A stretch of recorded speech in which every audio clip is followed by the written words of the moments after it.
আমি এখন মাননীয় সদস্য সঞ্জিদা খানম মহিলা আসন 32 কে তার বক্তব্য রাখার আহ্বান জানাচ্ছি। আপনার সময় 5 মিনিট। মাননীয় স্পিকার, আপনাকে ধন্যবাদ।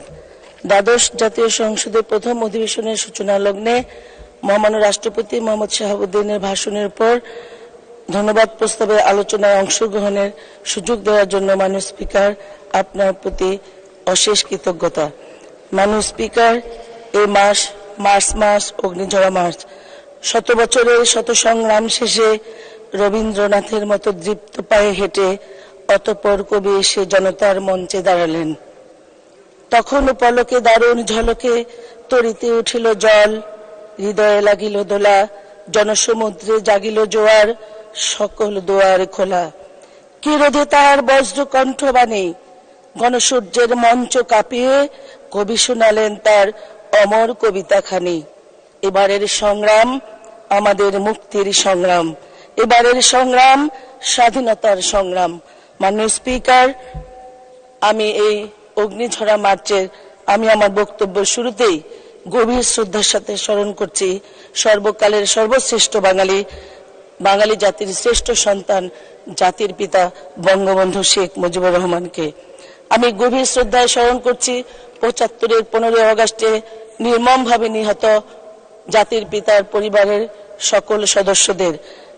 বেগম ফজিলাতুন্নেসা মুজিব, জ্যেষ্ঠ পুত্র শেখ কামাল, শেখ জামাল, ছোট্ট 10 বছরের শিশু রাসেল সহ সকল শহীদদের আমি গভীর শ্রদ্ধায় স্মরণ করছি।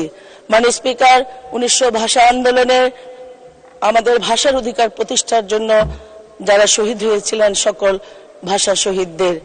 মাননীয় স্পিকার, 71-এ মহান মুক্তিযুদ্ধে 30 লক্ষ শহীদ, 2 লক্ষ মা বোন, যাদের সংগ্রামের বিনিময়ে আমরা বাংলাদেশ পেয়েছিলাম, সেই সকল শহীদদের। 75-এর 3রা নভেম্বর জাতীয় 4 নেতা এবং বিভিন্ন গণতান্ত্রিক আন্দোলনে 2004 সালের 21শে আগস্ট সহ বিভিন্ন গণতান্ত্রিক আন্দোলনে যারা শহীদ হয়েছেন সকল শহীদদের আমি গভীর শ্রদ্ধায় স্মরণ করছি। মাননীয় স্পিকার, জাতীয় সংসদের প্রথম অধিবেশনের সূচনা লগ্নে মহামান্য রাষ্ট্রপতির অনন্য সাধারণ ভাষণের জন্য মহামান্য রাষ্ট্রপতিকে জানাই ধন্যবাদ ও কৃতজ্ঞতা। 143 পাতার যে ভাষণটি তিনি সংসদে তুলে ধরেছেন, সেই ভাষণটি একটি অসাধারণ একটি ভাষণ। মাননীয় স্পিকার, তৃতীয়বারের মতো সংসদ সদস্য হিসেবে শপথ নিতে পারায় আমি পরম করুণাময় মহান আল্লাহর নিকট শুকরিয়া জ্ঞাপন করছি। মাননীয় স্পিকার, সাধারণ মানুষের কল্যাণে আইন প্রণয়নে ভূমিকা রাখার পাশাপাশি আমার নির্বাচনী এলাকা ঢাকা 4-এর সাধারণ জনগণের আবেগ, উন্নয়ন, ভালো লাগা মন্দ লাগা, প্রয়োজন অপ্রয়োজন সবটা মহান সংসদে তুলে ধরবার জন্য তৃতীয়বারের মতো যিনি আমাকে সুযোগ করে দিয়েছেন, তিনি আমার নেতা, আমার অভিভাবক, জাতির পিতা বঙ্গবন্ধু কন্যা মাননীয় প্রধানমন্ত্রী দেশরত্ন জননেত্রী শেখ হাসিনা। আমি আমৃত্যু তার প্রতি কৃতজ্ঞ থাকব। আমি ধন্যবাদ ও কৃতজ্ঞতা জানাই ঢাকা 4 শ্যামপুর কদমতলী থানা আওয়ামী লীগ, সকল সহযোগী সংগঠন ও সর্বস্তরের জনগণকে। মাননীয় স্পিকার, নবম সংসদে প্রথমবার ঢাকা 4 থেকে বিএনপির প্রার্থীকে 50,000 ভোটের ব্যবধানে হারিয়ে প্রথমবার সংসদ সদস্য নির্বাচিত হয়েছিলাম। মাননীয় স্পিকার, জননেত্রী শেখ হাসিনার নেতৃত্বে প্রতিষ্ঠা করেছিলাম ঢাকা 4 নির্বাচনী এলাকায় জুরাইন শেখ কামাল সরকারি হাই স্কুল, মোহাম্মদবাগ আদর্শ college, Shyampur model school and কলেজকে সরকারিকরণ, প্রতিটি শিক্ষা প্রতিষ্ঠান থেকে করে তুলেছিলাম আদর্শ শিক্ষা প্রতিষ্ঠান হিসেবে। মাননীয় স্পিকার, ওই এলাকার উন্নয়নের জন্য, সাধারণ মানুষের কল্যাণের জন্য নির্বাচন সার্ভার স্টেশন প্রতিষ্ঠা করেছিলাম। বুড়িগঙ্গার তীরে প্রথম eco park, Shyampur eco park প্রতিষ্ঠিত করেছিলাম। মাননীয় স্পিকার, ডিএনডি এলাকায় জলাবদ্ধতা নিরসনের জন্য সাধারণ মানুষের কল্যাণে সেখানে প্রজেক্ট গ্রহণ করেছিলাম, যে কাজটি এখন চলমান রয়েছে। মাননীয় স্পিকার, বঙ্গবন্ধুর স্বপ্ন ছুঁয়ে যায় বাংলাদেশ, দেশের রাজনীতি, অর্থনীতি ও সামাজিক অবস্থার উন্নয়নের এক অনন্য সাধারণ চিত্র ফুটে উঠেছে মহামান্য রাষ্ট্রপতির অসাধারণ ভাষণে। গত 15 বছরে বদলে যাওয়া বাংলাদেশের পদ্মা সেতু, metro rail, Bangabandhu tunnel, Rooppur পারমাণবিক বিদ্যুৎ কেন্দ্র, পায়রা সমুদ্র বন্দর সহ মেগা প্রজেক্টগুলো বঙ্গবন্ধুর কন্যা শেখ হাসিনার সততা, সাহসিকতা ও দক্ষতার ফসল।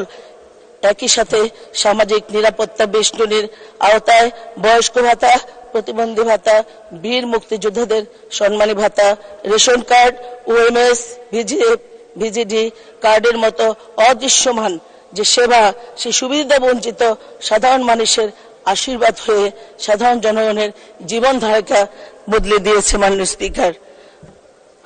স্পিকার, বদলে যাওয়া এই বাংলাদেশ বিরোধী অপশক্তি বিএনপি জামাতের ভালো লাগেনি। বঙ্গবন্ধু কন্যা শেখ হাসিনার একটি লেখা 1988 সালের এপ্রিলে সাপ্তাহিক রোববারে প্রকাশিত হয়েছিল। আমি এই লেখা থেকে একটি অংশ কোট করছি। মাননীয় স্পিকার, কোড: আমরা জানি স্বাধীনতার পর থেকেই পরাজিত পাক প্রেমীরা অত্যন্ত তৎপর ছিল, এখনো আছে। আন্তর্জাতিক শক্তিগুলো তৎপর। বাংলাদেশের স্বাধীনতা, বাঙালি জাতির বিজয় এরা কিছুতেই মেনে নিতে পারেনি। তিনি আরো বলেছেন, কোড: এরা ক্ষমতা অর্জন করেছে বুলেটের সহায়তায়। হত্যা, কু, পাল্টা কু ও চক্রান্তের মধ্য দিয়ে ক্ষমতা দখলের পর এরা বাঙালির হাজার বছরের ইতিহাস, কৃষ্টি, সংস্কৃতি, ভাষা ও ইতিহাসকে বিসর্জন দিয়েছে। মাননীয় স্পিকার, তারই ধারাবাহিকতায় ওই অপশক্তি জাতির পিতা বঙ্গবন্ধুকে নির্মমভাবে সপরিবারে হত্যা করবার পর তারা অবৈধভাবে ক্ষমতা দখল করেছিল এবং এই দেশটাকে পিছিয়ে দেবার চেষ্টা করেছিল। মাননীয় স্পিকার, দীর্ঘ 21 বছর এই বাঙালি আমরা বঙ্গবন্ধু হত্যার বিচার পাইনি, জাতির পিতার হত্যার বিচার পাইনি। মাননীয় স্পিকার, দীর্ঘ 21 বছর পর বাংলাদেশে আবার সূর্য উদয় হয়েছিল 1996 সালে। 96 সালে ক্ষমতা গ্রহণের পর মাননীয় স্পিকার, বাংলাদেশের মানুষ আবারও সেই স্বপ্ন দেখা শুরু করেছিল।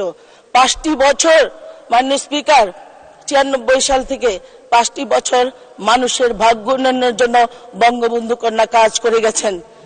আমরা দেখেছি মাননীয় স্পিকার, বাংলাদেশকে একটি মর্যাদার জায়গায় নিয়ে যাওয়ার জন্য কি প্রচেষ্টা ছিল। মাননীয় স্পিকার, কৃষিতে আমরা সিরেশ পুরস্কার পেয়েছিলাম। মাননীয় স্পিকার, আজকে বঙ্গবন্ধু কন্যার ক্ষমতা এসেছিল বলেই এই খাদ্য উদ্বৃত্তের দেশ হিসেবে প্রতিষ্ঠিত হয়েছিল। মাননীয় স্পিকার, শান্তিতে ইউনেস্কো শান্তি পুরস্কার বয়ে এনেছিলেন বঙ্গবন্ধু কন্যা এই বাঙালি জাতিকে বাঙালি মর্যাদার জায়গায় নিয়ে যাওয়ার জন্য। মাননীয় স্পিকার, বিদ্যুতের উৎপাদন বেড়েছিল, মানুষের প্রত্যেকটি ঘরে ঘরে মানুষের শান্তিতে থাকবার জন্য যেসব কাজ করা দরকার মাননীয় স্পিকার, শান্তি ফিরে এসেছিল। কিন্তু আমাদের দুর্ভাগ্য মাননীয় স্পিকার, আমরা সেটা ধরে রাখতে পারিনি।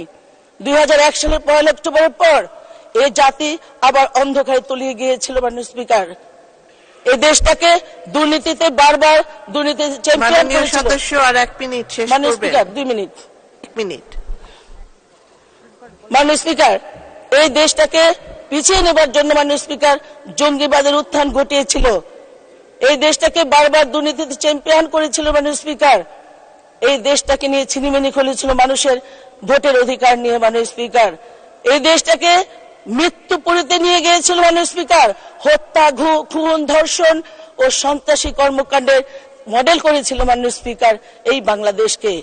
সুতরাং এই 5টি বছর আমাদের দুঃস্বপ্ন কাটিয়েছে। মাননীয় স্পিকার, হত্যার মাধ্যমে আওয়ামী লীগকে নিশ্চিহ্ন করে দেবার চেষ্টা হয়েছিল। ইতিহাসকে বিকৃত করে এই বাংলাদেশকে আবার পাকিস্তানি ধারায় ফিরিয়ে নিয়ে যেতে চেয়েছিল ওরা। মাননীয় স্পিকার, সেখান থেকে আবার আমাদের উদ্ধার হয়েছে। মাননীয় স্পিকার, তারপর 2 বছর আমাদের দুঃস্বপ্নময় কেটেছে। 2008 সালে 29 ডিসেম্বর নির্বাচনের পর এই যে টানা 5 বার মাননীয় স্পিকার ক্ষমতায় না আসলে আজকে সাধারণ।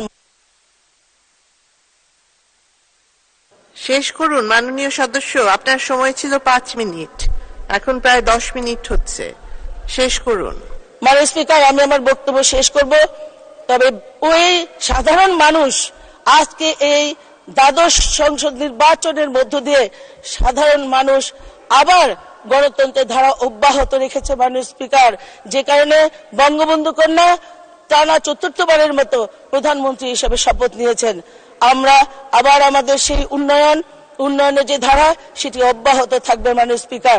আবার আমরা বঙ্গবন্ধুর যে স্বপ্ন ছুঁয়ে যাওয়া বাংলাদেশ, বাংলাদেশ যে বঙ্গবন্ধু সোনার বাংলা গড়বার জন্য ডিজিটাল বাংলাদেশ আমরা অর্জন করেছি এবং স্মার্ট বাংলাদেশে আজকে প্রবেশ করেছি মাননীয় স্পিকার।